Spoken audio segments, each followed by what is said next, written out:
السلام علیکم ورحمۃ اللہ وبرکاتہ۔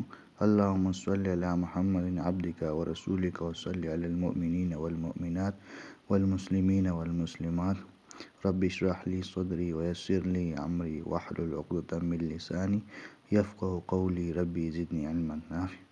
آج کا ہمارا ٹاپک ہے اردو میں دعا مانگنے کا طریقہ۔ یا اللہ تو ہمارے گناہوں کو معاف فرما۔ یا اللہ تو ہماری غلطیوں کو معاف فرما۔ یا اللہ تو ہماری لغزشوں کو معاف فرما۔ یا اللہ ہم قصوروار ہیں، ہم خطا کار ہیں، ہم گنہگار ہیں، ہم مجرم ہیں، تو ہمیں معاف فرما۔ یا اللہ ہماری زندگی خواہشات کی اتباع میں گزر گئی، ہم تیری زمین پر چلتے ہیں، تیرے آسمان کے نیچے رہتے ہیں اور تیرا دیا ہوا رزق کھاتے ہیں، اس کے باوجود ہم تیری نافرمانیوں میں مبتلا ہیں۔ یا اللہ تو ہمارے اس جرم کو معاف فرما۔ یا اللہ پاک ہمیں اپنے کرم اور رحمت سے نافرمانیوں کے دریاؤں اور دلدلوں میں سے نکال دے، اور اپنی رحمت سے یا اللہ پاک ہمیں اپنی اتباع اطاعت سنت پر ڈال دے۔ یا اللہ پاک اور وہ زندگی عطا فرما دے جو آپ کو آپ کی رضا کے لیے مقصود ہے، حبیب علیہ الصلوۃ والسلام کی رضا کی مقصود ہے۔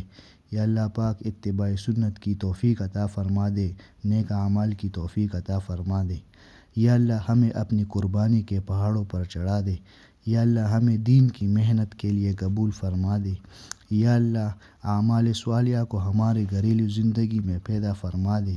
یا اللہ پاک عدل و انصاف کو ہمارے معاشرے میں زندہ فرما دے۔ یا اللہ پاک ہمارے معاشروں میں جو بھی بدعمالیاں ہے تو اپنی رحمت سے ختم فرما دے، ہماری زندگیوں سے بھی ختم فرما دے، ہمارے بچوں میں سے بھی ختم فرما دے۔ یا اللہ ہمارے بڑوں، یا اللہ ہمارے چھوٹوں، ہمیں یا اللہ تمام مومنوں مسلمانوں کو اعمال صالحہ سے آراستہ فرما دے۔ یا اللہ پاک پیغمبر علیہ الصلوۃ والسلام کی امت کے جو بیمار ہیں انہیں شفائے کاملہ عاجلہ عطا فرما۔ یا اللہ پاک جو پریشان ہیں ان کی پریشانیاں دور فرما۔ یا اللہ پاک جن کی جائز حاجات ہیں وہ حاجات اپنے غیب کے خزانے سے پورا فرما۔ یا اللہ پاک ہمیں تمام دل کی بیماریوں، روحانی بیماریوں، جھوٹ، کینہ، بغض، چغل خوری، حسد، چوری اور دکھلاوے سے بچا لے۔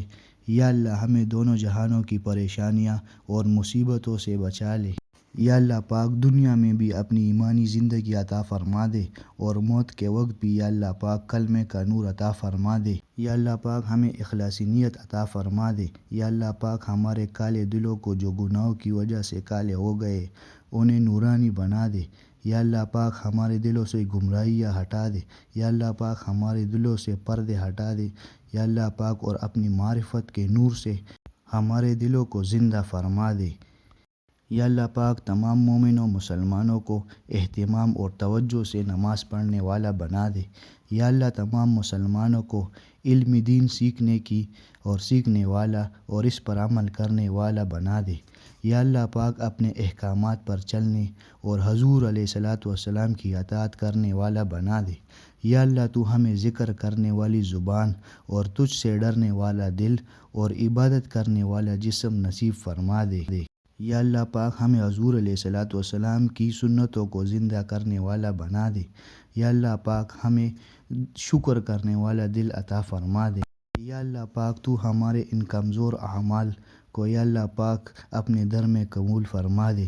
یا اللہ تمام مسلمانوں کو خواب غفلت سے بیدار فرما لے۔ یا اللہ تو ہمیں دنیا کے فسادوں اور آزمائشوں سے بچا لے۔ یا اللہ پاک زندگی اور زندگی کے بعد جو بھی حادثات پیش آنے والے ہیں یا اللہ پاک ان سب میں تو ہماری حفاظت فرما، اور ان سب میں یا اللہ تو ہماری رہنمائی فرما۔ یا اللہ پاک تو ہماری قبروں کو جنت کے باغوں میں سے ایک باغیچہ بنا دے اور دوزخ کا گڑھا نہ بنانا۔ یا اللہ میدان حشر کی رسوائی سے بچانا۔ یا اللہ پاک قیامت کے دن اپنی رضا سے بہرمند فرمانا اور اپنے حبیب علیہ الصلوۃ والسلام کے دست شریف سے حوض کوثر کا پیالہ پلا دے۔ اور یا اللہ پاک جتنے مسلمان بھائی بہن اس دنیا سے رخصت ہو چکے ہیں تمام کی یا اللہ پاک مغفرت فرما، تمام کی قبروں کو انوارات سے بھر دے۔ یا اللہ پاک موت کے وقت اپنی رضا عطا فرما دے، اور یا اللہ پاک اپنے حبیب علیہ الصلوۃ والسلام کی زیارت مبارک سے بہرمند فرما دے۔ یا اللہ پاک جو کچھ ہم نے مانگا یا اللہ پاک اسے اپنے دربار میں قبول فرما دے۔